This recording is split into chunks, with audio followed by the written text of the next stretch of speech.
Bonjour à tous, j'espère que vous allez bien. Aujourd'hui, je vous parle d'une action du luxe qui surperforme LVMH et qui a un positionnement assez particulier.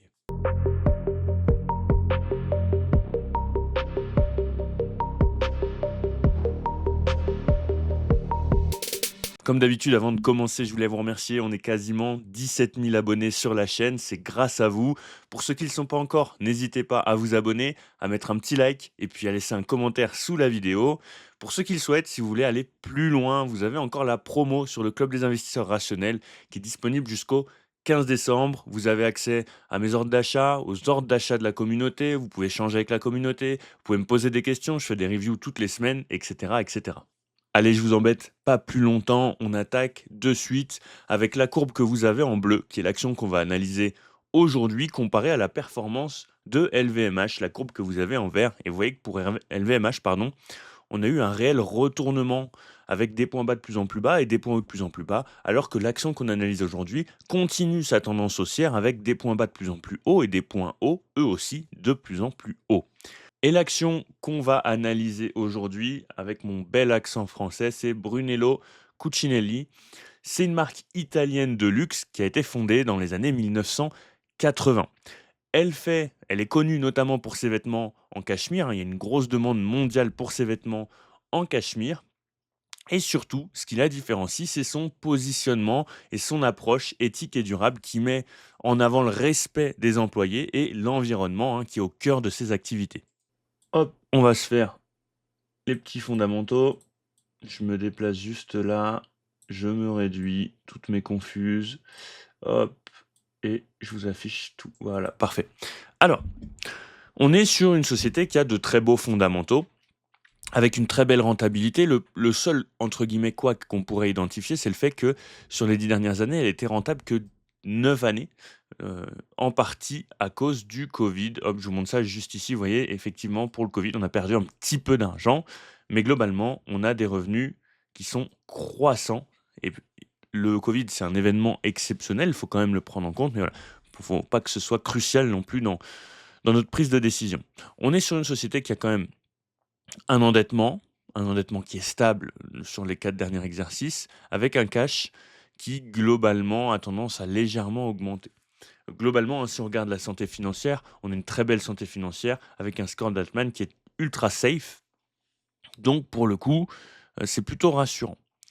Si on regarde un petit peu la rentabilité des capitaux investis, elle a beaucoup baissé en 2021 avec le Covid et puis là, on a une belle reprise dans ces dernières années. Effectivement, entre 2012, et 2018, on avait une très, très belle rentabilité des capitaux investis et l'entreprise a pour objectif de faire remonter ça. On a notamment le coût du capital qui a beaucoup augmenté, comme vous pouvez le voir en rouge juste ici. Si on regarde un petit peu les flux, on a 35 en termes de CAPEX, ce qui est tout à fait raisonnable pour le secteur d'activité. Moi, ça me convient très bien. On essaye de rembourser tranquillement la dette, progressivement. C'est pas non plus la priorité, ce qui paraît intéressant, hein, sachant que on a, quand même, pas mal d'outflows qui vont dans l'investissement et ça, personnellement, je trouve ça intéressant. On a de belles perspectives de croissance.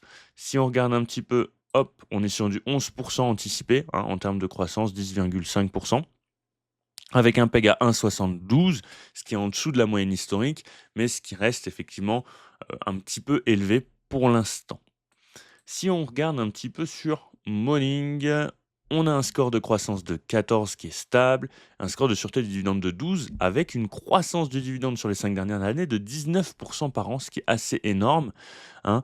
On a coupé par contre le dividende en 2020-2021, ce qui pour le coup, là, est plutôt prudent, hein, au vu de la situation de l'entreprise. Personnellement, je préfère une société qui va couper son dividende dans ce genre de situation et s'en sortir très bien par la suite et c'est ce qui se passe pour pour Brunello, sachant qu'on a eu quand même pas mal de rachats d'actions en 2022-2023, vous voyez, hein. Pour le coup, c'était plutôt stable jusqu'à maintenant et puis on a eu pas mal de rachats d'actions, hein. Donc pour moi, une action qui est très, très, très positive. On n'a pas la comparaison par rapport au CAC, c'est dommage. Si on regarde un petit peu la droite de régression, vous voyez qu'on commence à se rapprocher de la médiane, hein. C'est vrai qu'on a eu des périodes intéressantes où on était sous la médiane, mais pour l'instant, on reste à des niveaux un petit peu élevés. Techniquement, On a cassé une résistance oblique qu'on avait formée, on avait eu 2 touches, donc pas forcément une très grosse résistance, mais ça reste positif et ça montre la continuité haussière qu'on peut avoir sur le titre. Maintenant, hop, prochaine étape, ça va être de casser, hop, potentiellement les anciens plus hauts, soit celui à 120, soit celui à 115. Et puis là, pour le coup, on pourrait avoir un nouveau support, sachant qu'on vient souvent toucher, hop, vous voyez, le point pivot weekly, donc il peut être aussi une zone d'achat intéressante. Ça reste haussier, vous voyez, sur le long terme, hein. On a eu des petites difficultés en 2014-2013. On a une société qui a un pouvoir de marque qui est important et effectivement qui réagit mieux que la globalité du secteur du luxe actuellement. Elle a plus tendance à réagir comme Hermès que comme LVMH, ce qui est intéressant. Si on regarde un petit peu en termes de diversification, hop, tout. On est sur une société qui est bien diversifiée, 35% aux États-Unis, 26-27% en Asie. On n'a pas les données sur la Chine, ça aurait été intéressant.